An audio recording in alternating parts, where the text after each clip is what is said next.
그러니까 우리의 순종은 그러니까 하나님의 통치라는 주권에 대한 항복입니다. 이것이 왜 중요하냐 하면 이렇게 하여서만 우리는 뭘 얻어내느냐 할 때 저 사람이 저러는 것은 인간으로서는 할 수 없는 일이야. 저 사람은 달러가 아니라 저 사람은 틀림없이 사람이 아니야.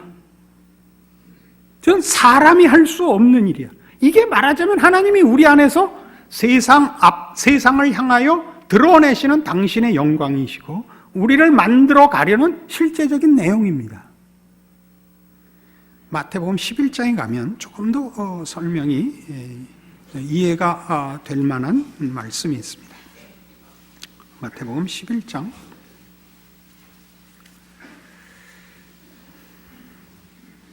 25절입니다.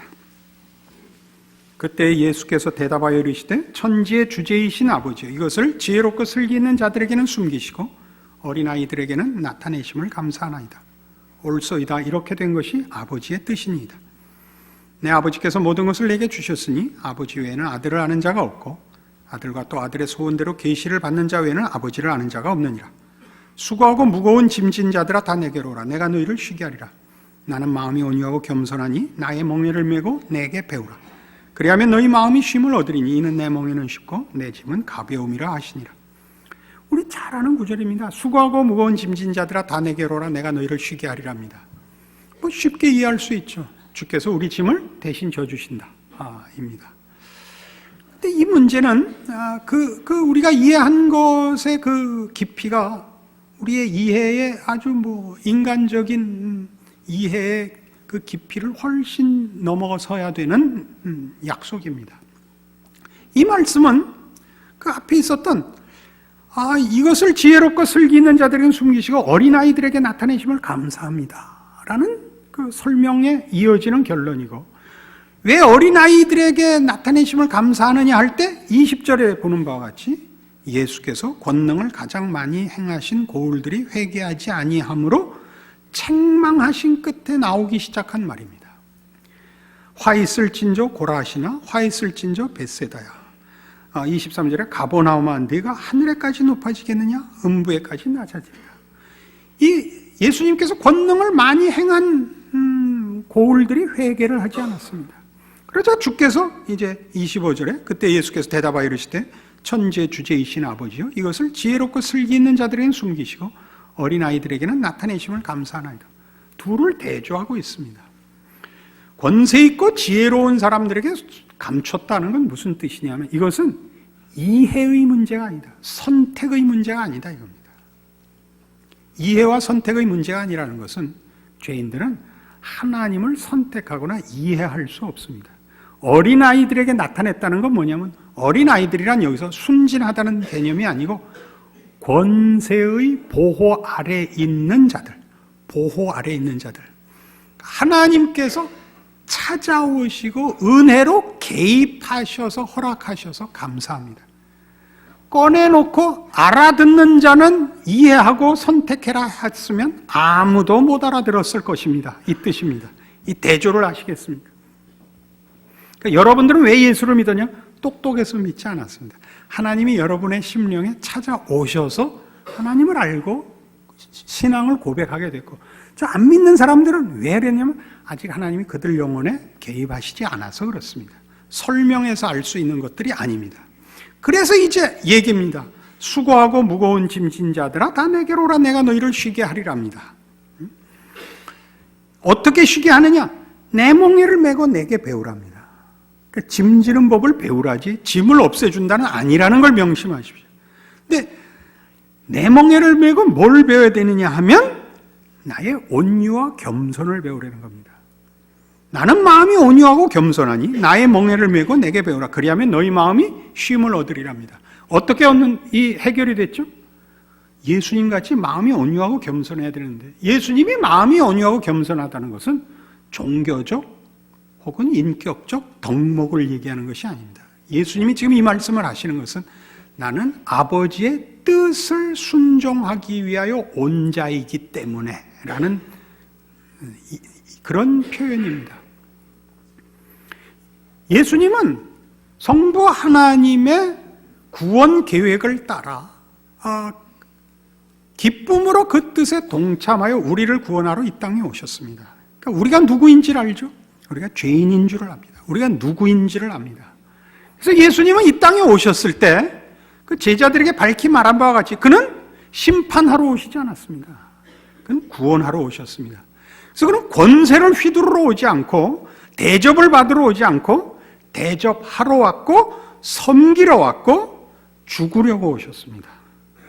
그래서 그는 억울하지 않으십니다. 그의 생애는 고통스러운 생애죠. 무한히 유한에 들어오셨고 창조주가 피조물로 이 자리에 내려왔는데 그의 피조물이라는 그 속에 들어와 있는 일 전체가 그 제한이지요. 무한히 유한 속에 들어와 있는데 뭐든지 손발이 묶이고 목이 졸려 있는 것 같은 거죠. 그러나 그는 마음이 온유하고 겸손한 겁니다. 하나님의 뜻을 이루기 위하여 왔기 때문에 그는 억울하지 않고 고통스럽지 않습니다. 심성으로, 마음으로 그렇습니다. 육체적으로 고통스럽다 할지라도. 그러니까 우리는 사실 우리 삶의 현장에서 우리가 옳은 자이고, 우리가 진리와 생명을 가진 자이고, 우리가 하나님의 백성인데 세상이 우리를 괴롭히는 것을 우리는 그 꼴을 못 봅니다. 그러니까 어떻게 해서든지 내가 하나님의 자녀이기 때문에 저들보다 우월하다는 것을 보복을 하고 싶고, 그리고 고통을 감수해야 된다는 것을 억울해서 못 참습니다. 그게 신자들이 겪는 시험입니다. 예수님이 여기 답을 주시는 거죠. 그는 십자가에 달리셨고 이 조롱을 견디십니다. 네가 만일 하나님의 아들이어든 내려와 보라 를 견디십니다. 뭐라고 답하셨죠? 아버지여 저들을 사하소서. 저들이 자기가 하는 일을 알지 못하나이다. 이게 말하자면 신자들의 보편적인 삶의 현장입니다. 과정입니다. 우리는 이 길을 거부하고 있습니다. 그럼 예수님이 걸으신 길이 갖는 의미와 성도들로서 우리가 하나님의 자녀로서 어떻게 하나님의 통치를 증거하며 하나님의 지혜와 능력으로 인도하시는 과정에서 우리가 채워져 나가는가를 하나도 만들어내지 못하는 자가 됩니다. 성경이 하는 얘기가 아닙니다. 우리는 우리가 사는 이 사회에서도 사실 이런 불평이 있습니다. 우리나라는 너무 급격하게 그 선진화를 추구해서 여러 가지 허점이 많습니다. 말하자면 부끄러운 얘기지만 다리가 무너지기도 했고, 백화점이 무너지기도 했고, 이상한 데서 불이 이상하게 나기도 하고, 그리고 그런 관리나 또 사전 준비도 없고 사후 대책도 엉망이고 짜증이 나서 나는 왜 이런 나라에 태어났을까 그런 생각 한 번씩 합니다. 그래서 그럼 어느 나라는 괜찮은데 그럼 여러 나라도 우리나라보다 그런 준비가 잘 된 나라 대표적으로 스웨덴이나 또는 미국이나 또는 살기 좋은 브라질이나 여러 나라를 댑니다. 성경이 하는 얘기는 그겁니다. 그러니까 너 브라질 사람이라고 생각해라 그거예요. 여러분이 브라질 사람인데 한국에 선교사로 나왔다고 생각하라고요. 그럼 이 나라가 엉망이고 이 사람들이 뭐라 그런들 여러분이 뿔따구가 나겠어요? 잘 생각해 보세요. 우리는 하나님 나라의 백성으로 세상 나라에 파견된 삶을 사는 겁니다. 선교적 차원이라고만 생각하지 마시고 하나님이 어쨌든 이 속에서 우리를 키우시기를 원하고, 그리고 우리라는 존재와 인생이 하나님을 모르는 자들 앞에 하나님을 알리시고 하나님의 은혜가 펼쳐 나가는 어쨌든 손길이라고 하십니다. 그럼 우리는 불만일 게 없죠. 우리가 고통을 당하면 고통 당하는 그것이 말하자면 하나님이 일하시는 방법이요, 내용이요, 뜻입니다. 그러니까 요셉이 어디서 실력이 느느냐? 감옥에서 늡니다. 나중에 그가 풀려나서 총리가 되었을 때 지혜로 장로들을 교훈했다라고 되어 있습니다. 그걸 거기서 배웁니다. 그래서 우리는 이제 이 결론에 도달합니다. 마태복음 6장 33절. 우린 지난주에 이 결론에 도달했었죠. 우리의 삶은 하나님의 통치를 구현하는 것이라, 증거하는 것이라, 통로가 되는 것이라 했습니다. 마태복음 6장 33절. 그런즉 너희는 먼저 그의 나라와 그의 의를 구하라. 그리하면 이 모든 것을 너희에게 더하시리라 입니다.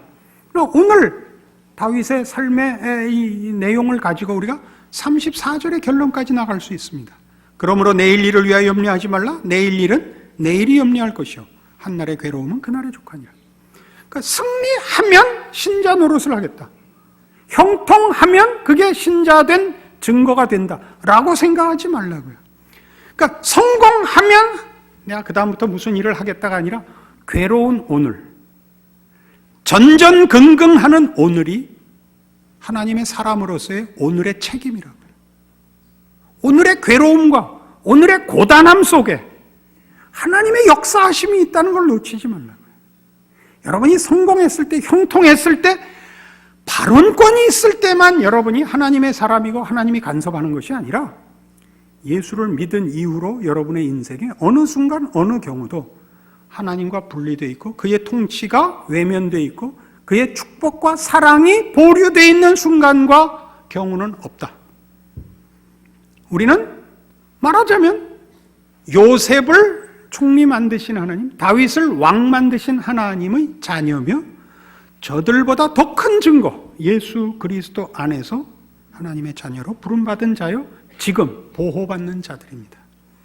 이것이 여러분들의 삶을 비록 예수의 죽으심을 몸에 짊어지고 예수께서 죽음에 넘기우신 것을 몸에 짊어지고 사는 조건 속에 있다 할지라도 여러분은 하나님의 자녀며 그 속에서 하나님이 여러분을 만들어 가시는 그 허락한 구원을 영광된 완성으로 인도하시는 기적의 삶을 살고 있는 줄 아셔야 됩니다.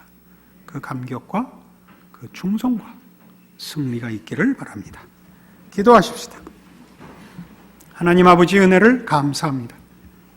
하나님께서 우리의 아버지시고 우리가 주의 자녀가 된 이상 우리의 인생에 헛된 시간은 없습니다. 실패도 없고 후회할 것도 없습니다.